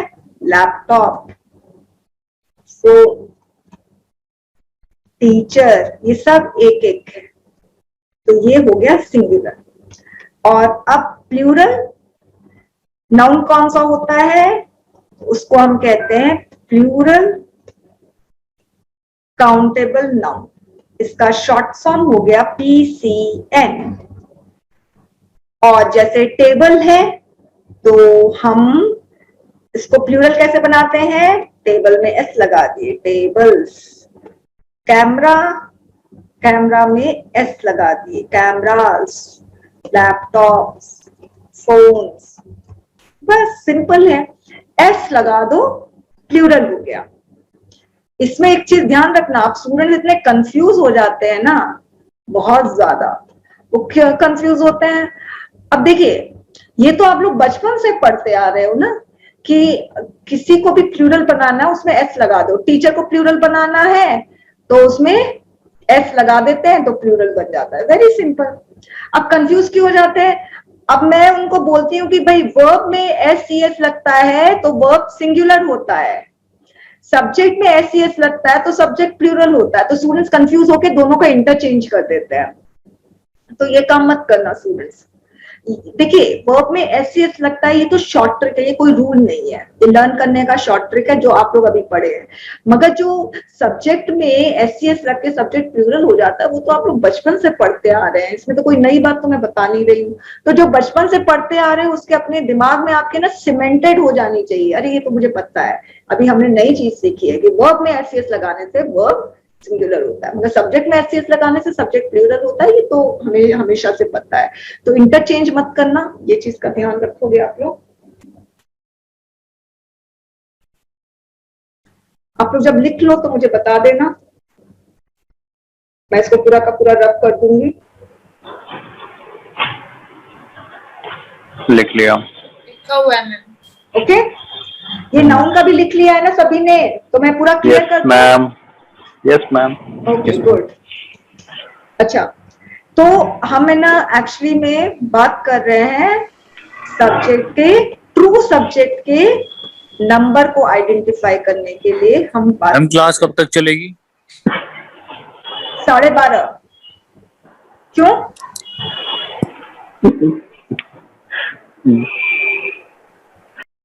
स्टूडेंट्स, हम लोग पढ़ रहे हैं ट्रू सब्जेक्ट का नंबर आइडेंटिफाई करना, fine.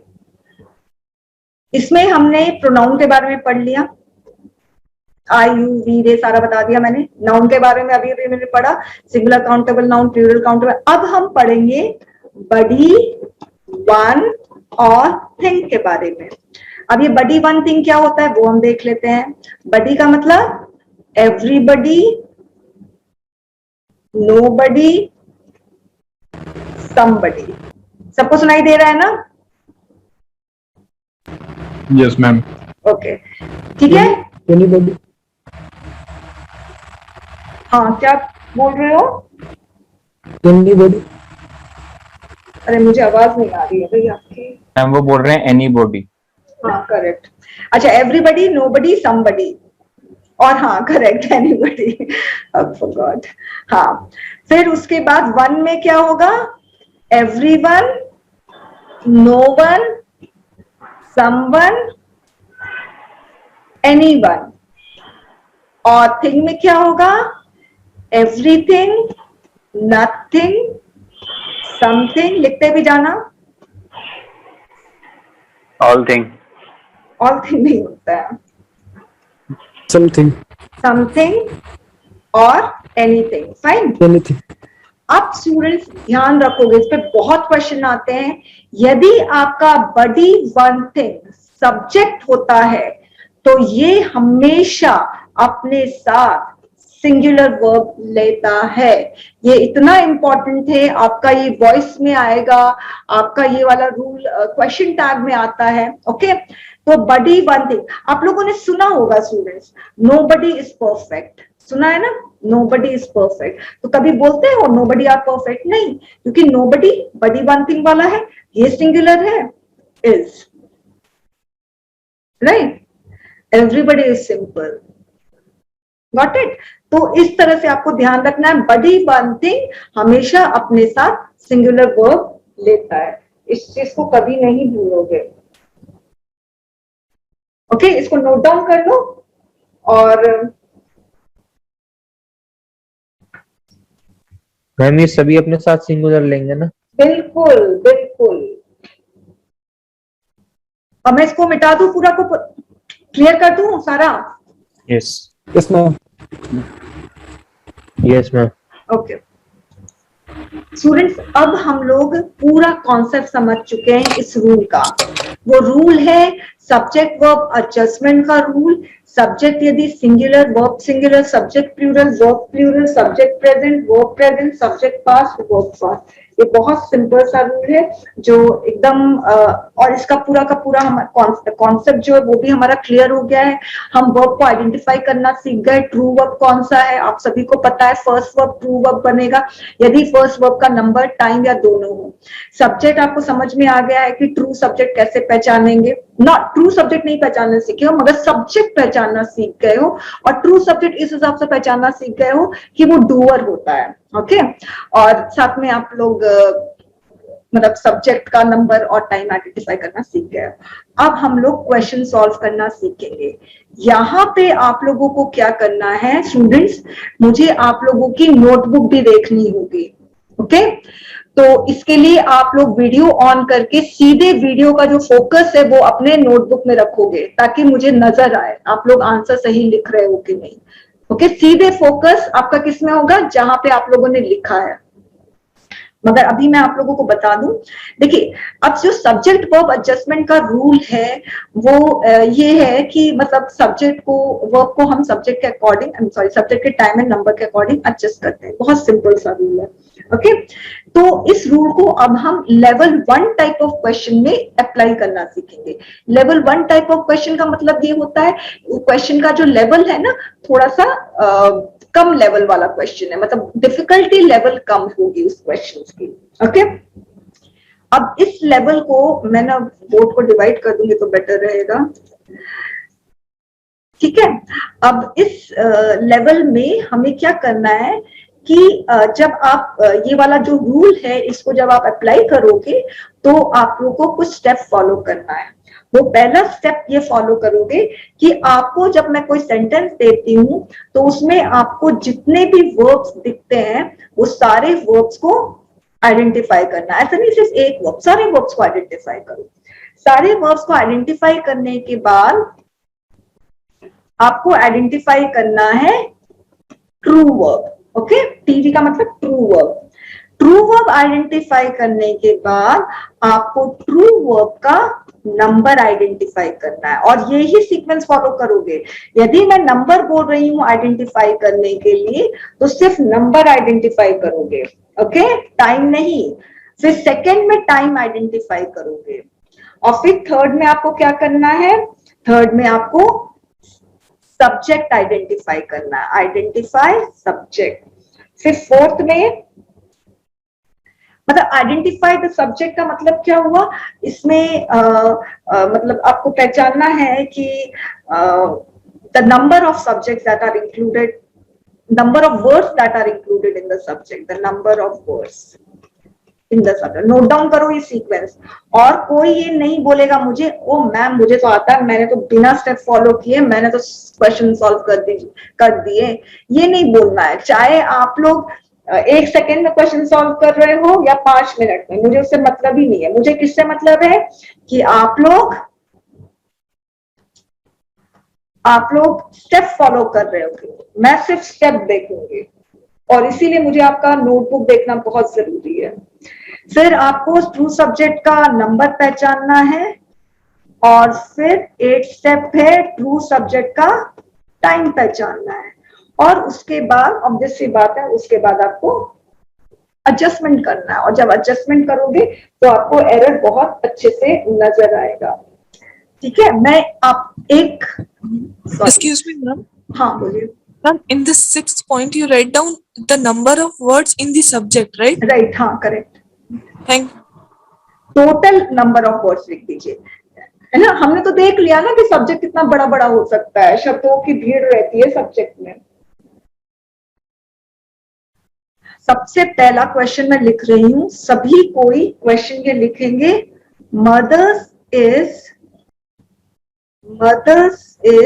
Angel on earth. Ma'am question में मुझे डाउट लग रहा है कुछ।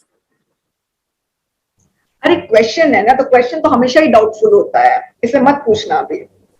ठीक है। जैसे ही हम लोग क्वेश्चन देखते हैं तो हमारे चेहरे में भी क्वेश्चन मार्क आ जाता है कि इसको सॉल्व कैसे करें, ये तो होना ही चाहिए ना। एनीवेज, अब मैं जिससे मैं पूछ रही हूँ वो मुझे आंसर करेंगे। कुछ मुझे बताओ आप, देखिए कुछ आप मुझे बताएंगे और है ना मैं स्टेप फॉलो कर रही हूँ। सबसे पहले कुछ मुझे बताएंगे कि सिर्फ अभी मैं कुछ से ही पूछूंगी, ओके। मुझे बताएंगे इसमें आपको वर्ब कौन सा नजर आ रहा है, आइडेंटिफाई द वर्ब्स। कितने वर्ब्स नजर आ रहे हैं? मैम मुझे इज दिखाई दे रहा है। और कोई वर्ब नजर आ रहा है? और मैम एंजल शायद वर्ब है, आई डोंट नो मैम, मगर इज तो पक्का वर्ब है। ओके, पक्का वर्ब है, तो मैं इसको लिख रही हूँ और ये फर्स्ट वर्ब है, ओके। अब मुझे बताइए ये इज आपको ट्रू वर्ब लग रहा है या नहीं लग रहा है? यस मैम, ट्रू वर्ब भी है ये। Very nice, okay. तो मैंने ये स्टेप फॉलो कर लिया। अब मैं दूसरे स्टेप में, देखो मैंने एरो दिया है, अब कुछ आप ही मुझे बताएंगे इसका नंबर क्या है? मैम सिंगुलर है, एक नंबर। Very nice. अब देखो मैंने सबसे पहले नंबर आइडेंटिफाई करके मैंने सिंगुलर लिखा है, ओके। अब मुझे बताइए कुछ इसका टाइम क्या है? मैम प्रेजेंट है ये। Very nice. अब देखो प्रेजेंट को मैं PR लिख रही हूँ, ओके। पूरा मत लिखना, टाइम वेस्ट होगा। उसके बाद आप मुझे बताइए अब आपको सब्जेक्ट कौन सा नजर आ रहा है? मदर। ये मैंने रूल फॉलो कर लिया, सॉरी ये स्टेप फॉलो हो गया, ये हो गया। अब सब्जेक्ट आपको मदर नजर आ, मदर्स है। बहुत सारे ऐसे स्टूडेंट्स मैंने देखे हैं कि जब क्वेश्चन नोट डाउन करते हैं ना उसी में गड़बड़ कर देते हैं। मदर्स लिखा है उसमें मदर कर देंगे, मदर लिखा है तो मदर्स कर देंगे। ऐसा नहीं करना, क्वेश्चन ढंग से नोट डाउन करना है, mothers. And actually we have हमारे पास इसमें कितने सब्जेक्ट्स हैं कुछ? मैम मदर है और अर्थ, नहीं मैम मदर है। मुझे एक बात और कुछ, सब्जेक्ट कहाँ पे होता है? मैम सब्जेक्ट वर्ब के आगे होता है। वर्ब के पहले होता है डियर। Yes ma'am. हाँ, तो ये इज वर्ब है, इसके पहले जो भी आ गया सारा सब्जेक्ट हो गया, राइट? तो मदर आपका सब्जेक्ट हुआ, सब्जेक्ट है, राइट। अब ये इसका नंबर बताइए, सिंगुलर है कि प्लूरल है? प्लूरल है मैम। Very nice. कैसे पता प्लूरल है? क्योंकि लास्ट में एस, सब्जेक्ट में SES लगेगा तो वो प्लूरल होगा और वर्ब में जब SES दिखता है तो सिंगुलर होता है। अब मुझे बताइए प्रेजेंट है कि पास्ट है? कोई क्लू मिल रहा है कुछ? मैम इससे पता लग रहा है ना प्रेजेंट है। नहीं, अगर सपोज ये ग्रामेटिकली इनकरेक्ट सेंटेंस हो तो ये तो आप सही कह रहे हो कि ट्रू वर्ब से हमें मगर अगर आपको तो क्वेश्चन में एग्जाम में तो ग्रामेटिकली इनकरेक्ट सेंटेंस दिखेगा ना, तो आपको खुद का अपना कॉमन सेंस या आपको कोई हिडन क्लू दिख रहा हो तो मुझे बताइए कि आपको ये प्रेजेंट लग रहा है कि पास्ट, और क्लू बताइएगा कौन सा। नो मैम मेरे को पता नहीं लग रहा। मैम ये फैक्ट है। ये देखो माँ जो होती है हाँ एक भगवान के समान ही होती है ना, और ये हमेशा होता है, राइट? Yes ma'am. तो ये क्या है, ये एक तरीका का यूनिवर्सल ट्रूथ है, फैक्ट है, तो ये हमेशा प्रेजेंट होगा। ऐसा नहीं है कि प्राचीन जमाने की माँ ही भगवान के जैसे होती थी, ऐसा भी नहीं होती है। Okay fine. तो अब देखो मैंने subject identify, total number of words we have only one word, mothers, fine, तो हो गया। ट्रू सब्जेक्ट का हम सबसे पहले नंबर आइडेंटिफाई करोगे, टाइम सबसे पहले नहीं आइडेंटिफाई करना है क्योंकि स्टूडेंट्स टाइम आइडेंटिफाई करना थोड़ा डिफिकल्ट होता है। जैसे अभी कुछ सोच भी रहा था कि क्या है, मगर नंबर के लिए इसने नहीं सोचा, तो जो चीज इजी होती है ना सबसे पहले वो काम करो। तो नंबर आइडेंटिफाई करना इजी होता है, तो सबसे पहले हम नंबर आइडेंटिफाई करेंगे। तो देखिए इसका नंबर आइडेंटिफाई किया, आई मीन वर्ब का नंबर आइडेंटिफाई किया और Yes, मदर्स ma'am. का नंबर, तो दोनों हम लोग एक दूसरे के नीचे लिखे हैं, singular singular, number number, time time. ऐसे मत कर देना कि है ना इज यहाँ पर सिंगुलर लिखा इज का और मदर्स का यहाँ पे टाइम लिख दिया, तो क्या एडजस्टमेंट करोगे? टाइम और नंबर का थोड़ी एडजस्टमेंट होगा, नंबर नंबर का, टाइम टाइम का एडजस्टमेंट होगा। Anyways, yes ma'am, two subject का नंबर टाइम। अच्छा अब मुझे कुछ बताइए, यहाँ पर अब हम टाइम, सबसे पहले टाइम का एडजस्टमेंट करेंगे। तो टाइम, सब्जेक्ट का टाइम और वर्ब का टाइम मेल खा रहा है, मैच कर रहा है? मैम सॉरी मैम, आपने क्या बोला दोबारा बोलिए। मैं बोल रही, देखो सब्जेक्ट, हमें वर्ब को सब्जेक्ट के टाइम के अकॉर्डिंग एडजस्ट करना होता है ना। Yes, तो ma'am. अब मुझे बताइए ये दोनों में एडजस्टमेंट हो रहा है? मैम ये तो सेम है ना। हाँ, तो एडजस्टमेंट हो रहा है या नहीं हो रहा है? नहीं हो रहा है। अच्छा, रूल हम क्या है, रूल क्या है? Singular singular plural singular singular, plural plural और Ma'am. प्रेजेंट प्रेजेंट और Present, past present, past. Ma'am. बताओ, मैम एडजस्टमेंट हो रहा है? एक सेकेंड, एडजस्टमेंट हो Yes, रहा यस है? मैम, यस Yes, ma'am, होगा। यस मैम मैम होगा। इसकी जगह आर आएगा आई थिंक, क्योंकि मदर अब प्लूरल है सुनो तो। सुनो, मैं तो स्टेप बाय स्टेप चलती हूँ, आप लोग जंप करते हैं। अभी एक्चुअली आपका नहीं, अभी हम टाइम में है ना, तो हम टाइम Yes, की ma'am. बात करेंगे और अब हम यस नंबर मैम में हो रहा है, मैम हो रहा है क्योंकि प्रेजेंट प्रेजेंट दोनों है। Correct correct Okay. करेक्ट। अब यहाँ पर हो रहा है क्या? मैम यहाँ नहीं No, हो ma'am. रहा क्योंकि यहाँ एक नहीं हो सिंगुलर रहा है, है। एक प्लूरल है। Yes Okay. मैम, अब जिसने मुझे कहा कि मैम इस की जगह आर आएगा, मेरा क्वेश्चन ये है कि ऐसा भी तो हो सकता है हम मदर्स को एस हटा दें। फिर ये मैम भी तो हो मदर सकता वाला, है ना? फिर मैम मदर्स वाला वहां पे सिंगुलर हो जाएगा और ये सेंटेंस ग्रामेटिकली सही करेक्ट होगा, इसमें कोई वो रॉन्ग नहीं होगा, एरर कोई नहीं होगा। देखो एक तो पहली चीज है, अभी ना मैं इस चीज में नहीं आऊंगी कि हम लोग मदर्स का मदर क्यों नहीं कर रहे हैं, ठीक है? इस चीज पे अभी मैं नहीं आती हूँ। अभी आप लोग बस इतना ध्यान रखना कि आप लोग सिर्फ वर्ब को सब्जेक्ट के अकॉर्डिंग एडजस्ट करोगे। कहने का मतलब आप लोग एरर सिर्फ सब्जेक्ट में ढूंढोगे, वर्ब में एरर नहीं ढूंढोगे, ठीक है ना? वर्ब में कोई, सॉरी, सब्जेक्ट में कोई एरर नहीं ढूंढेगा, ओके? सब कोई ढूंढेंगे किसमें? वर्ब में, और वर्ब को एडजस्ट करेंगे सब्जेक्ट के अकॉर्डिंग। यहाँ पर मैं मदर कर सकती हूँ, फिर आराम से एडजस्टमेंट हो जाएगा, मगर फिर प्रॉब्लम होगी जो मैं आप बता दूं, फिर मदर इज एन, यहाँ पर फिर एन भी डालना पड़ेगा। अभी इतना नहीं करना, हम स्टेप बाय स्टेप आगे बढ़ रहे हैं। अभी फिलहाल आपको क्या करना है, आप लोग वर्ब का एरर को सुधारोगे, सब्जेक्ट के एरर को नहीं सुधारोगे, ओके? ठीक है। अब देखो, subject plural, verb singular, adjustment तो बिल्कुल नहीं हो रहा है। तो अगर मैं इसको प्लूरल कर दूं, अब देखो एडजस्टमेंट हो रहा है ना? Yes ma'am. अब प्लूरल इज का प्लूरल क्या होगा? आर। R. अब जैसे सपोज हैज है, तो हैज का प्लूरल क्या होगा? Have, right? डू है, सॉरी डज है, तो डज का प्लूरल क्या होगा? डू होगा, ओके? लास्ट में एस लगता है तो सिंगुलर होता है ना? Yes ma'am. ये चीज क्लियर हो गई स्टूडेंट? इसको नोट डाउन करो, ठीक है?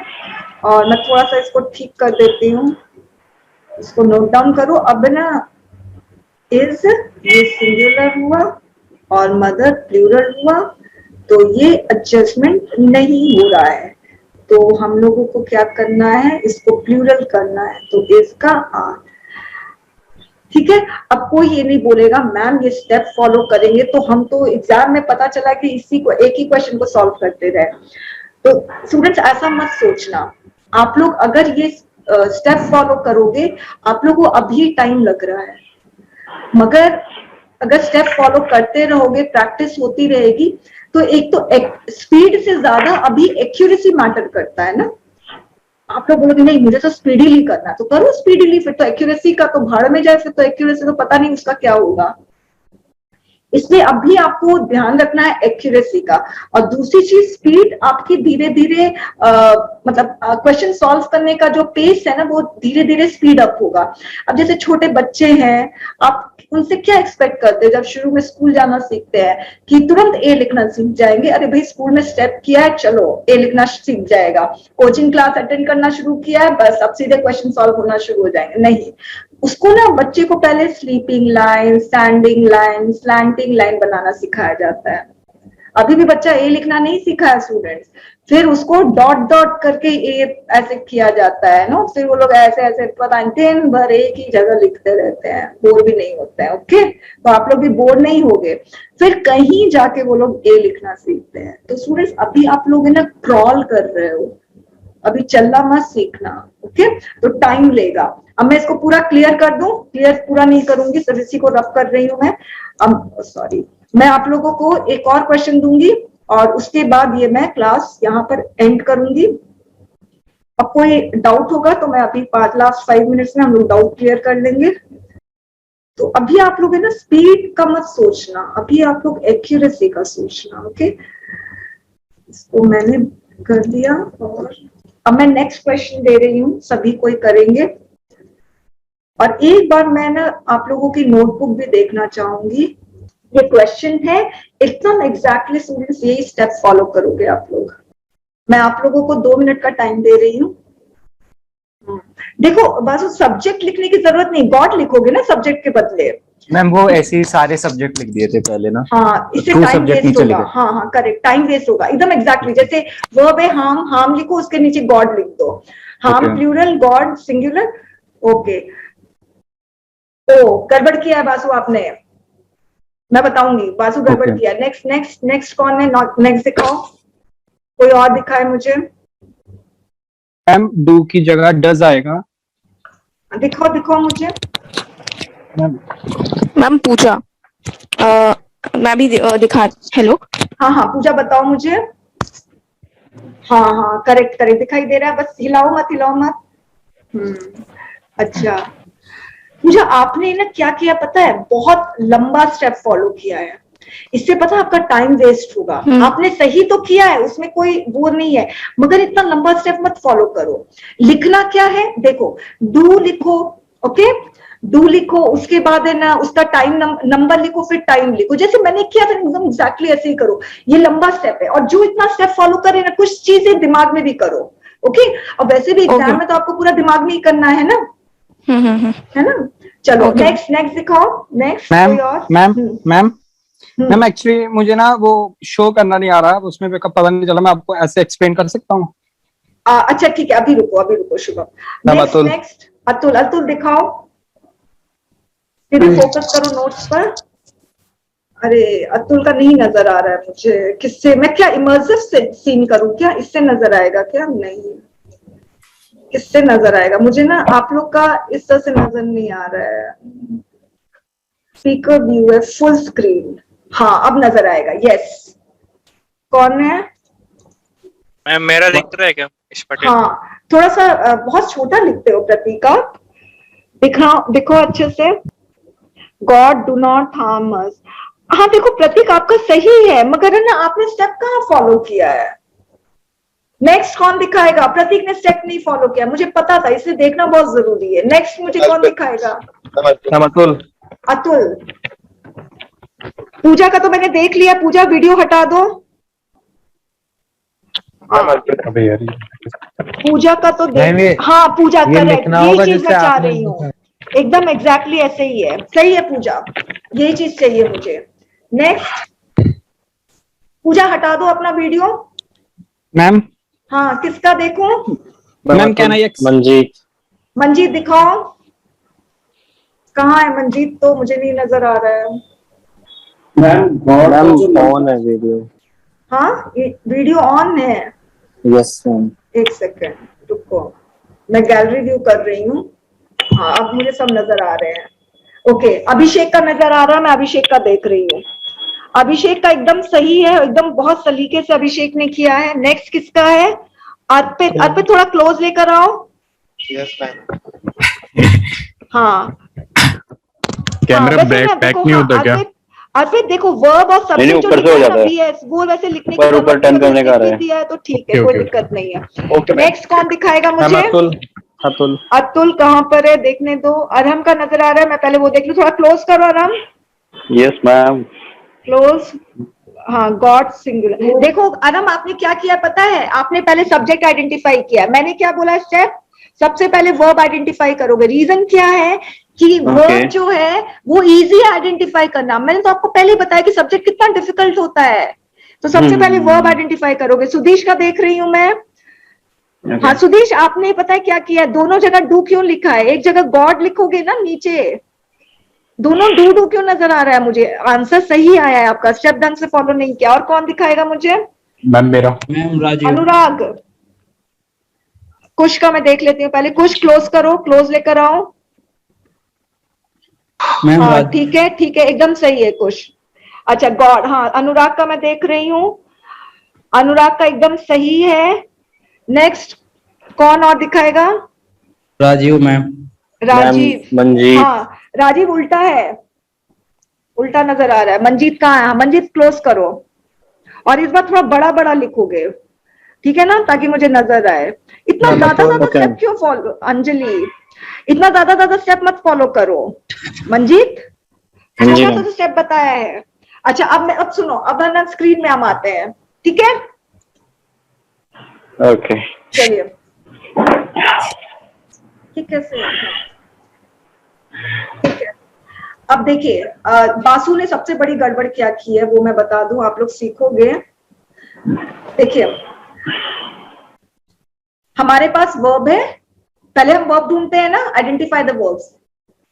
हड़बड़ी एकदम नहीं करना है। एक वर्ब और हमें दूसरा वर्ब मिला, हाँ हमें दो वर्ब मिल गए।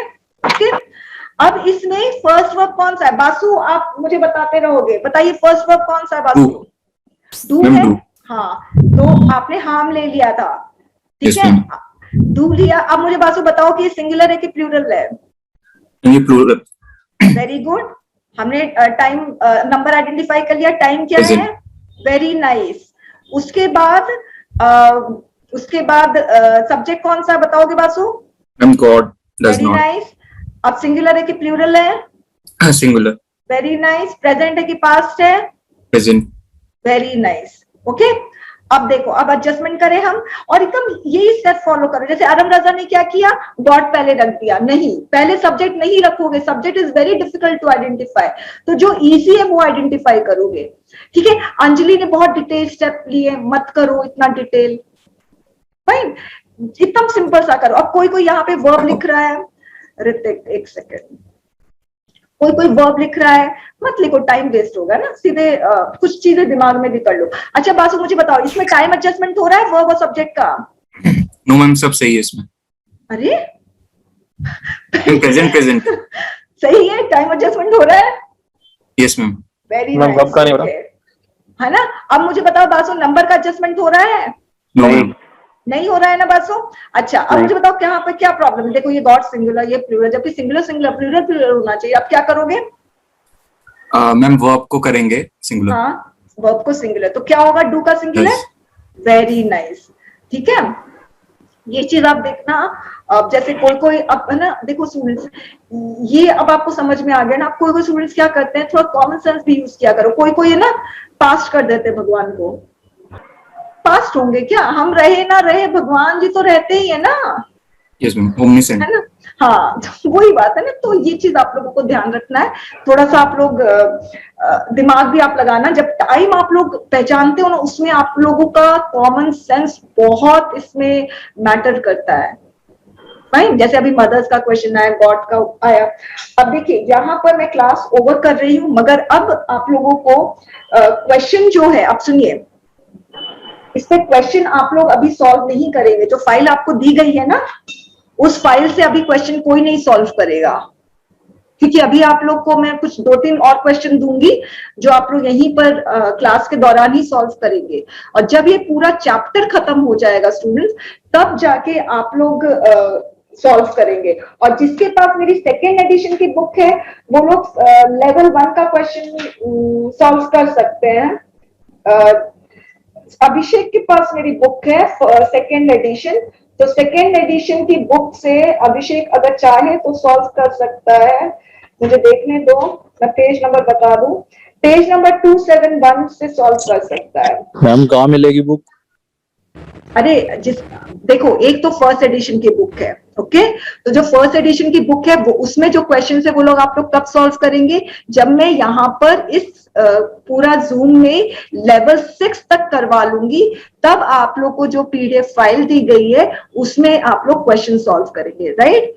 मगर जिसके पास सेकेंड एडिशन की बुक है वो लोग, जैसे अभिषेक के पास है मुझे पता है, तो वो पेज नंबर 271 में जो टास्क 1 दिया है उसमें 10 क्वेश्चन है, वो सॉल्व करना चाहे तो कर सकता है, वरना मुझे सारा यहाँ पे करवाना है क्लास में, तो सॉल्व मुझे करवाना ही करवाना है, ओके। तो इससे मैटर नहीं करता है कि आप लोग सॉल्व कर रहे हैं या नहीं कर रहे हैं, मगर मैटर तब करेगा जब मैं एक चैप्टर पूरा खत्म कर दूंगी और उसके बाद अगर आप लोग सॉल्व नहीं करते हैं क्वेश्चन, तो ये बहुत मुश्किल वाली बात है, ओके। मगर अभी जैसे आप लोग अपना पेपर 1 पढ़िए, बेटर रहेगा। और अभी मैं तो यही सजेस्ट करूंगी, अभी कोई क्वेश्चन सॉल्व मत करिए घर में, क्योंकि मुझे आप लोगों को इस क्लास में यही करवाना है। जैसे अभी मैंने सबका देखा ना, वैसे ही मैं देखूंगी, ओके। अब मुझे आप लोग बताइए कि कोई क्वेश्चन है इस क्लास से रिलेटेड, कोई क्वेरी? मैम मैम एक डाउट है कि जो पहला क्वेश्चन था जो मदर्स वाला था, तो उसमें सिंगुलर प्लूरल थे ना, तो हम सिंगुलर को प्लूरल में चेंज करना है, प्लूरल को सिंगुलर में चेंज, दोनों में से कोई भी कर सकते हैं ना वैसे तो? नहीं, बात पता है ये नहीं है कि सिंगुलर को प्लूरल में, प्लूरल को सिंगुलर में। देखो क्वेश्चन था इस तरह से, है ना, ऐसे क्वेश्चन था, रिमेम्बर, ठीक है। आपको क्या करना है, ये सब्जेक्ट है ना, तो आपको सब्जेक्ट के अकॉर्डिंग वर्ब को चेंज करना है। ये क्वेश्चन में स्पेसिफाई रहेगा कि वर्ब को चेंज करना है? नहीं ऐसे थोड़ी होता है कभी। नहीं, ऐसे देखो, ऐसे स्पेसिफाई नहीं रहता है, मगर अभी फिलहाल हम क्या सीख रहे हैं, अभी हम सिर्फ वर्ब को एडजस्ट करना सीख रहे हैं, ओके। मगर जब हम आगे बढ़ेंगे ना धीरे धीरे, तो फिर आप लोग सब्जेक्ट को भी एडजस्ट करना सीखेंगे।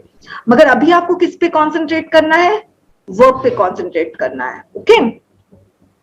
आपको ऐसे क्वेश्चंस भी आएंगे जिसमें सब्जेक्ट को भी आपको एडजस्ट करना होता है, मगर उसके बारे में हम बाद में बात करेंगे। अभी पूरा आपका फोकस किस में रहेगा, वर्ब पे रहेगा। अब जैसे बासु ने क्या किया था, बासु ने वर्ब पर फोकस कर रहा था, मगर इसने सेकेंड वर्ब को ट्रू वर्ब मान लिया था, और इसने गॉड सिंगुलर और इसको हार्म्स कर दिया था, ये गड़बड़ इसने कर दिया था। तो आप लोग को बहुत केयरफुल रहना है कि मुझे फर्स्ट वर्ब को ही लेना है, ओके। और बहुत इलैबोरेटली नहीं लिखोगे, बस इतना लिख के काम खत्म करोगे। इसके अलावा कोई और क्वेरी है तो बताइए, ठीक है, फिर क्लास ओवर कर दें। मैम एक एग्जांपल दिया था आपने, a long letter of recommendation issued by the principal and head of English has helped him get his lucrative job. Correct. Ma'am इसमें issued true verb नहीं हो सकता? issued issued है ना मैम, ये पास्ट का हो गया, तो ये true verb नहीं हो सकता मैम? अच्छा, ओके, आप इसको ट्रू वर्ब समझ रहे हो, मतलब आप पूछे कि ये ट्रू वर्ब हो सकता है कि नहीं? या मैम, ओके, ये पास्ट का वो दिखा रहा है ना, पास्ट का वो मुझे, हाँ। अब देखिए, सुनिए, ठीक है, चलो ये क्वेश्चन ले ही लेते हैं। इशू, अभी असल में ना हम लेवल 5 में इसके बारे में बहुत अच्छे से पढ़ेंगे, ठीक है। अब आपका क्वेश्चन है कि इशू जो है, ये फर्स्ट वर्ब इसको दिख रहा है। ऑब्वियसली अगर आप लोग कोई भी एग्जांपल नोट डाउन किया होगा, a long letter of recommendation, इसमें पहला वर्ब आपको इशूड ही नजर आ रहा होगा, देख रहे हैं आप लोग, नजर आ रहा है ना। किसी ने क्वेश्चन नहीं किया कि ये जो फर्स्ट वर्ब है तो इसको ही तो ट्रू वर्ब होना चाहिए था। तो स्टूडेंट्स, ये फर्स्ट वर्ब है मगर ये ट्रू वर्ब नहीं है। क्यों? आप लोग लेवल 5 में पढ़ेंगे कि ये जो इशूड है इसका कोई नंबर नहीं होता है, ये लेवल 5 में पढ़ेंगे आप लोग। नंबर और टाइम दोनों होना जरूरी है या सिंगल से भी काम चल जाएगा ट्रू वर्ब होने? मैंने, सुनो मेरी बात, या तो नंबर हो, सॉरी, या तो नंबर हो, या तो टाइम हो, या तो फिर दोनों हो मैम। और इस इशूड का कोई नंबर नहीं है। टाइम तो है मैम, बट नहीं, इसमें टाइम भी नहीं है, ये एक्चुअली पैसिव वॉइस है और ये B3 है। आपको लग रहा है, जैसे मैंने सपोज लिखा, सपोज मैंने लिखा, सोचने दो, He issued a book from library. हाँ, चलो यही ले लेती हूँ। he issued a book, suppose इतना लिखा मैंने, ठीक है। तो यहाँ पर तो ये V2 है पक्का, ठीक है, ये पक्का V2 है, इसका टाइम है, तो ये ट्रू वर्ब बन जाएगा। ओके, अब सपोज मैं ऐसे लिखती हूँ, the book issued from the library is torn।